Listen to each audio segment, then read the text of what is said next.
بسم اللہ الرحمن الرحیم۔ محترم ناظرین، السلام علیکم ورحمۃ اللہ وبرکاتہ۔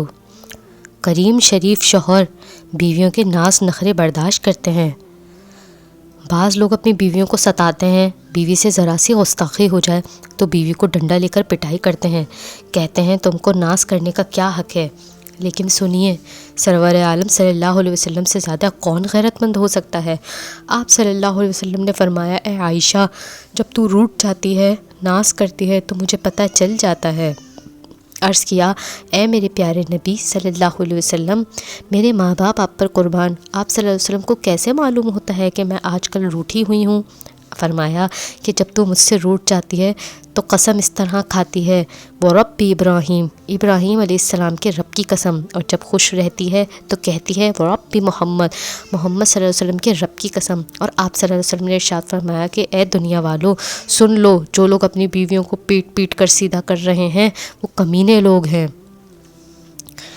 علامہ علوسی رحمہ اللہ اس نے اس روایت کو نقل کیا کہ حضور صلی اللہ علیہ وسلم ارشاد فرماتے ہیں کہ کریم اور شریف اور لائق شوہروں پر یہ عورتیں غالب آ جاتی ہیں کیونکہ جانتی ہیں کہ یہ ناز اٹھا لے گا، اور کمینے شوہر ہر ڈنڈے کے زور سے، گالی گلوچ سے ان پر غالب آ جاتے ہیں۔ سرور عالم صلی اللہ علیہ وسلم فرماتے ہیں کہ میں پسند کرتا ہوں کہ میں کریم رہوں چاہے مغلوب رہوں، اور میں یہ پسند نہیں کرتا کہ میں کمینہ اور بد اخلاق بن کر ان پر غالب آ جاؤں۔ حکیم الامت رحمہ اللہ تعالیٰ فرماتے ہیں کہ ایک عورت سے اپنے شوہر کے کھانے میں نمک تیز ہو گیا۔ وہ غریب آدمی تھا، 6 مہینے کے بعد مرغی لایا تھا۔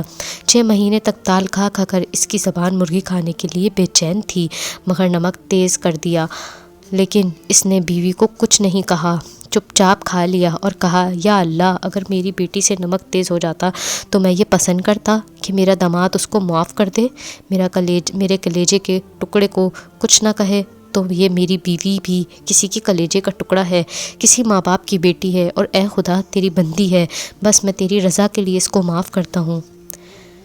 حضرت تھانوی رحمہ اللہ تعالیٰ اپنے واعظ میں بیان فرماتے ہیں کہ جب اس کا انتقال ہوا تو اسے ایک بزرگ نے خواب میں دیکھا، پوچھا، بھائی تیرا کیا معاملہ ہے؟ اس نے کہا، اللہ نے مجھ سے فرمایا کہ تو نے یہ گناہ کیا، میں سمجھا کہ اب دوزخ میں جاؤں گا۔ آخر میں اللہ تعالیٰ نے فرمایا، جاؤ، تم کو معاف کرتا ہوں اس نیک عمل پر کہ تم نے میری بندی کی ایک خطا معاف کی تھی اور اس کو ڈنڈا نہیں مارا، اس کو گالی نہیں دی۔ جس دن میری بندی سے نمک تیز ہو گیا تھا تو تم نے اس کی خطا کو معاف کر دیا تھا، اس کے بدلے میں آج میں تم کو معاف کرتا ہوں۔ جتنا زیادہ تہجد پڑھنے والے اور زیادہ ذکر کرنے والے ہیں، میرا تجربہ ہے کہ اگر اہل اللہ کی صحبت یافتہ نہ ہوں تو اکثر ان میں غصہ پیدا ہو جاتا ہے۔ وہ کہتے ہیں کہ مجھ پر ذکر کا جلال چڑھا ہوا ہے۔ ارے میرے بھائی، تجھ پر تو شیطان کا وبال چڑھا ہوا ہے۔ ذکر سے تو خدا کی مخلوق پر اور مہربان ہونا چاہیے، مگر تو اتنا گرم ہو گیا ہے کہ اپنے کو ہر وقت فرشتہ سمجھتا ہے۔ اپنی بیٹی کو کوئی ستاوے تو فوراً عاملوں کے پاس جائیں گے کہ حضور تعویذ دے دیں، میری بیٹی کو میرا داماد ستا رہا ہے، اور خود اپنی بیویوں کو ڈنڈا لگاتے ہیں اور گالیاں سناتے ہیں۔ مخلوق خدا کو جو ستائے گا ہرگز اللہ کا ولی نہیں ہو سکتا۔ 1,00,000 حج و عمرہ کر لے، 1,00,000 ذکر کر لے، لیکن جو اللہ کی مخلوق کو ستائے گا ہرگز وہ مومن کامل نہیں ہو سکتا۔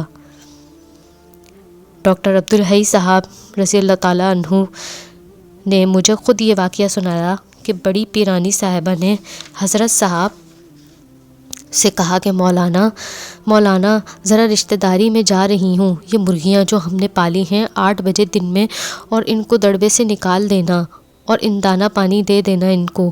اب اتنا بڑا مجدد زمانہ حکیم الامت جو 60 خطوط کا روزانہ جواب لکھے اور 1500 کتابیں لکھنے والا، اس کو بھلا مرغیاں کہاں یاد رہتی؟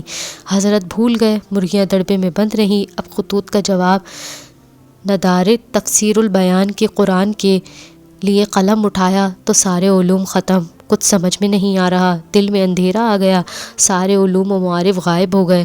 حضرت رحمہ اللہ تعالیٰ سجدے میں گر کر رونے لگے، یا اللہ، مجھ سے کیا خطا ہو گئی، کیا گناہ ہے کہ جس سے آج تیری نگاہ کرم میرے دل پر سے ہٹ گئی اور میرے دل سے سارے علوم غائب ہو گئے۔ میں تو آج دل کو بالکل خالی پا رہا ہوں۔ آسمان سے زور سے آواز آئی کہ اشرف علی، میری مخلوق مرغیاں دڑبے میں بند ہیں، آج وہ اندر کڑ رہی ہیں، میری مخلوق کو ستا کر علوم و معارف کا انتظار کرتے ہو؟ جاؤ جلدی مرغیوں کو کھولو۔ حضرت رحمہ اللہ تعالیٰ کانپ گئے، بھاگے ہوئے گئے، مرغیوں کو کھولا اور دانہ پانی رکھ دیا۔ جب واپس آئے تو دل میں فوراً سارے علوم کا دریا بہنے لگا۔ ایک جانور پر ظلم کا تو یہ عذاب ہے، اور ہمارا کیا حال ہے؟ سگا بھائی سگے بھائی کو ستا رہا ہے، شوہر بیوی کو ستا رہا ہے، ذہنی اذیت دے رہا ہے، ماں باپ سے لڑائی، محلے میں پڑوسیوں کو ستایا جا رہا ہے، ذرا سی بات پر ڈنڈا چل رہا ہے۔ کیا حال ہے اس وقت؟ اللہ تعالی ہم سب کو ایک دوسرے کی اصلاح کرنے کی توفیق عطا فرمائے، آمین۔